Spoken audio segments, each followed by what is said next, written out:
Hello guys. आज हम प्रतिशतता के क्वेश्चन करेंगे। जैसे पहला क्वेश्चन है हमारा, यदि ए की आय बी की आय से 150% अधिक है तो बी की आय ए की आय से कितने प्रतिशत कम है। तो इस प्रकार के सवालों में हम ए लिखेंगे, बी लिखेंगे।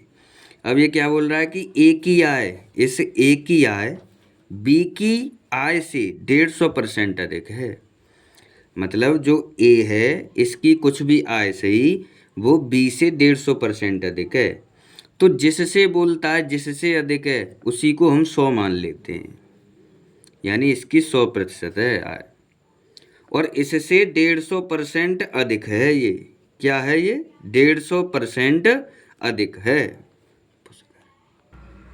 कितनी दे रखी है कि इससे 150% अधिक है। तो मैंने एक बात बताई थी आपको कि प्रत्येक चीज़ अपने आप में 100% होती है। तो ये 100% है, इससे 150% अधिक है ये। तो अपने आप में 100 तो पहले थी और 150 और अधिक होगी, तो ये कितना हो गई, 250%। अब ये क्वेश्चन बोल रहा है तो बी की आय ए की आय से कितने प्रतिशत कम है। मतलब बी की आय कितनी है, 100। ए की आय से ए की आय कितनी है, 250। तो कितने प्रतिशत कम है। तो पहले ये 250 से कितना कम है, 100। 250 माइनस 100 बराबर कितना कम है, ये 150। तो अब इसे प्रतिशत में बदलने के लिए 150 कम है किससे, जिससे बोलता है उसी को बट्टे में लेते हैं। तो ये बोल रहा है बी की आय ए की आय से, तो ए की आय से, तो बट्टे में लेंगे 250 इंटू प्रतिशत के लिए 100 का गुणा।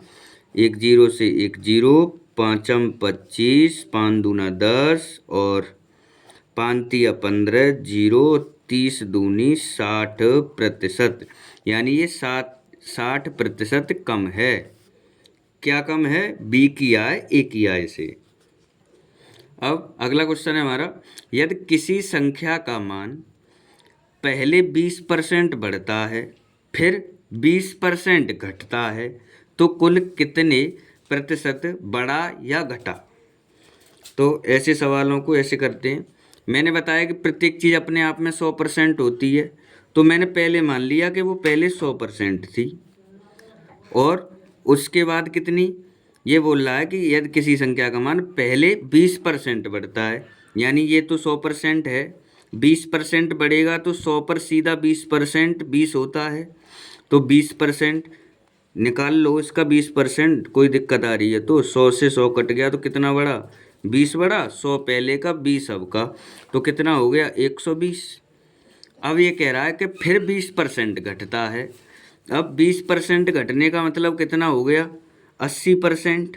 और परसेंट के लिए 100 का भाग देते हैं, तो इस 120 पर ही 80/100 कर देंगे। अब 1 0 से 1 0, 1 0 से 1 0, और अब 12 का 8 में गुणा करेंगे तो 12 अट्ठे 96%। अब ये देखते हैं पहले संख्या कितनी थी हमारी, 100। अब कितनी है, 96। कितने की घटत हुई, 4% की, 4% की घटत हुई हमारी।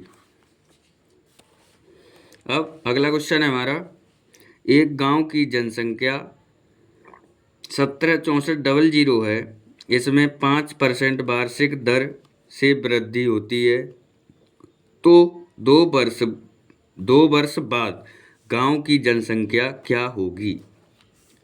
यानी एक वर्ष में कितना परसेंट बढ़ रहा है, 5%।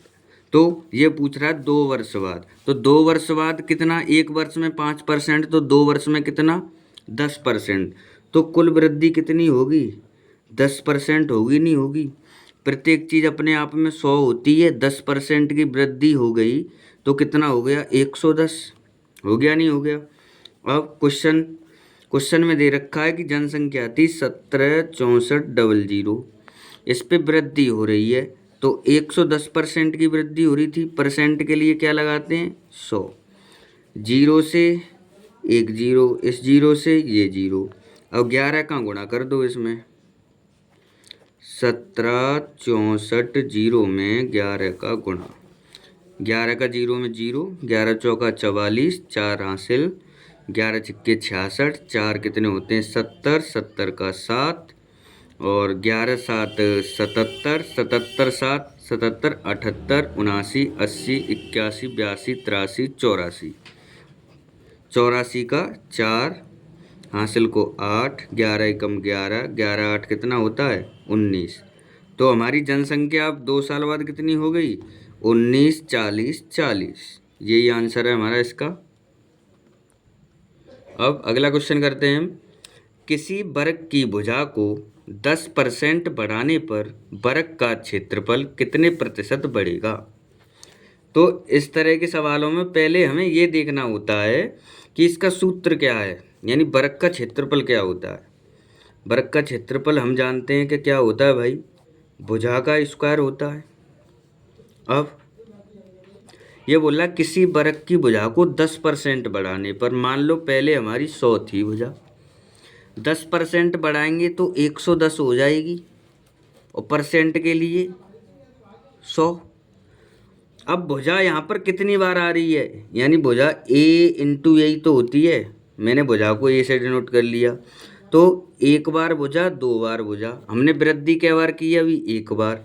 अभी एक और भुजा बची तो एक और बार वृद्धि होगी। तो 100 से 100 कट गया, 1 0 2 0 1 0 2 0, ये 11 बचा, ये 11 बचा, तो 11 में 11 में कितना होता है 121। पहले कितना माना था हमने 100 माना था, अब कितना हो गया 121। कितना अंतर आया 21% का ही तो अंतर आया सीधा। 100 से 121 हुआ है तो 21% ही तो हो गया। तो क्षेत्रफल कितना बढ़ जाएगा 21% बढ़ जाएगा। और वैसे सोचते हैं बच्चे ज़्यादातर के 10 और 2 बार बढ़ रहा है तो 10 एक बार 20% बढ़ गया, तो 120 आना चाहिए था। नहीं, ऐसा कुछ नहीं है, ऐसे हल करेंगे तो 21% बढ़ेगा। यही हमारा आंसर है। वीडियो पसंद आई हो तो लाइक करें और चैनल को सब्सक्राइब करें। Thank you.